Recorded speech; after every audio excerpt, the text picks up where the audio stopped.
Hey everybody, and welcome back to Eric's Creative. Today I am working on the queen bed. That's a rustic chic, if you want to call it that, bed. So as I've showed you before on Instagram, I have a drawing of the headboard. The footboard's going to be the same thing, it's just going to be a little shorter. And then the side rails are going to be probably 2x6 oak with a 1x strip inside, and then there's going to be runners on it.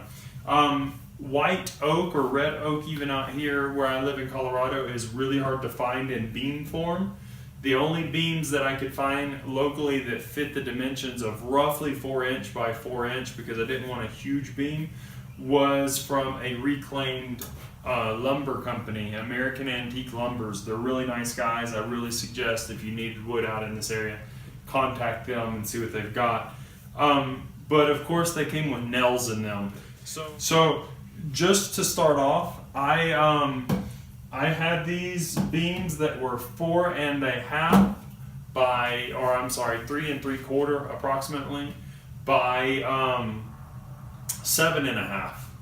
And so I just used a handheld circular saw and I ran them all the way down the center, and then I flipped it over, did the same thing again, and it cut it off. And as you can see, it's uneven here.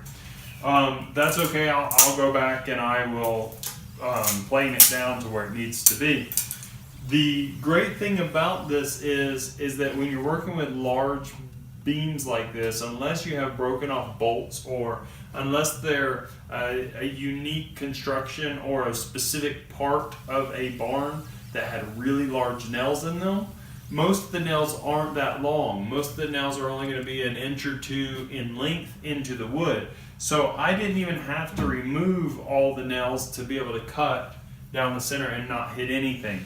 I did try removing the nails on this board here and the one on the floor here, and I found that I was spending a lot of time for the nails just to break off. Even drilling around them, and I'll give you some tips on that in the future.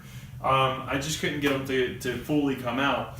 But what's left in there is so far down that with my milling process to give it a nice rustic look on the outside, I won't hit any of them. They'll be fine. These are going to be approximately 4 by 4, really 3 3/4 or so by 3 3/4. And that's where I'm at with these right now. So these I actually spend a lot of time drilling and trying to get the nails out. These two here I changed methods on. These two I'm not actually going to drill out and pull the nails. I have bought a nail head punch or a center punch, and I'm just going to actually drive them further into the wood if I can't easily get to the nail and pull it out from where it's at.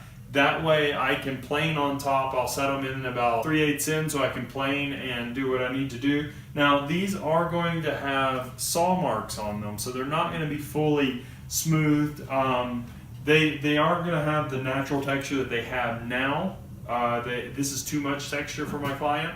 But what I am going to do is I'm going to kind of plane them down to a relative degree, run them through the saw, and I'll show you on the table saw how I'm going to do that, and just give them some circle saw mark kerfing on the side so that it looks textured, and when I sand it and I urethane it, it has some texture to it.